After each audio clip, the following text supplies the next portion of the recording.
where there's a spiritual battle going on in the Word, here's what you will find out, is that there is a gap between where God is and where we are. We get into a habit of wanting the things of God rather than just wanting God and wanting to be in a relationship with God.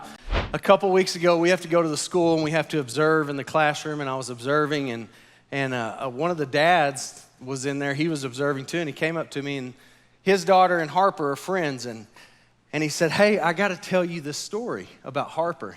Harper had gone to their house a few times, and I said, "Okay, yeah, that's great." And he said, "We took Harper to the clay cafe." You guys know what the clay cafe is, where you paint the clay stuff, and it was Harry Potter themed.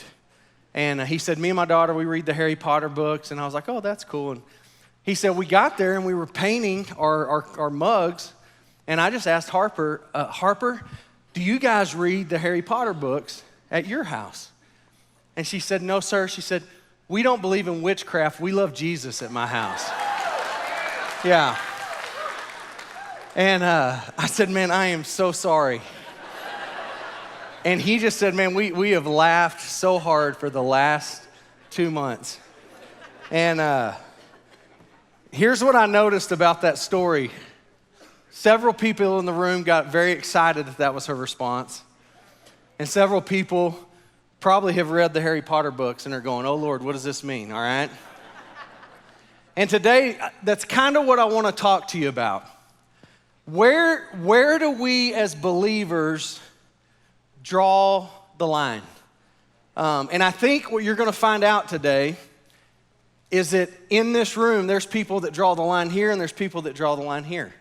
But it feels like in the world we are living in that we're constantly having to make decisions about where to draw the line. We had to make a decision this week as a family to protect our children, that if I go into your store and I have to have difficult conversations with my 7-year-old about what they're seeing, we're not going to shop at your store anymore, all right? Now, listen, no, I'm not doing that, because here's the thing. I don't want, everybody has to live according to their own convictions. Does everybody understand me? And what we get in the habit of doing is saying, "Oh, well, I'm not doing this, so everybody that's against this, they're wrong, and I'm right." Joshua is talking to an angel, says it's the armed warrior of God. And he's talking to this armed warrior, he's talking to this angel of the Lord, and he's asked this question. He goes, "Well, are you on my side or are you on their side?"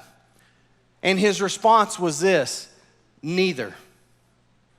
Because I don't know if you know this, but Jesus did not come to this world to take sides. He came to this world to take over. He's not here so that we can all be right and everybody else can all be wrong. And listen, as Christians, if we're not careful, we will take on the mindset of a Pharisee, that I'm just a little bit above everybody else, and what I say is right, and what everybody else says is wrong. And what it does is it eliminates us from having conversations with people, trying to gain an understanding why they think the way that they think, so that we may have the opportunity to lead them to Jesus. And so today, I just want to tell you this, that everything that you are seeing in our world today that is visible and physical has been preceded by something invisible and spiritual. Can I just tell you, what you're seeing in our world today is not a us versus them. There is a spiritual battle going on. And anywhere you read where there's a spiritual battle going on in the Word, here's what you will find out, is that there is a gap between where God is and where we are. We're missing. We get into a habit of wanting the things of God rather than just wanting God and wanting to be in a relationship with God. And as I've tried to lay this out, I want to talk to you today about something. The title of my message is this: it's "Keep It Simple, Silly."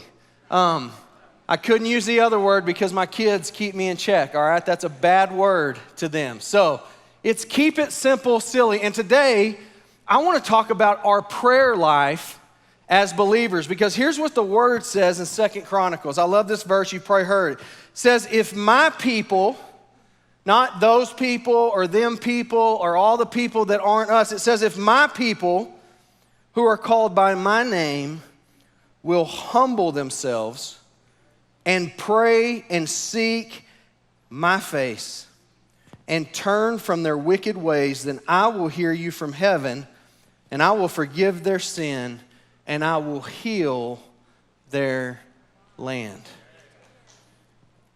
Hold on. If my people who are called by my name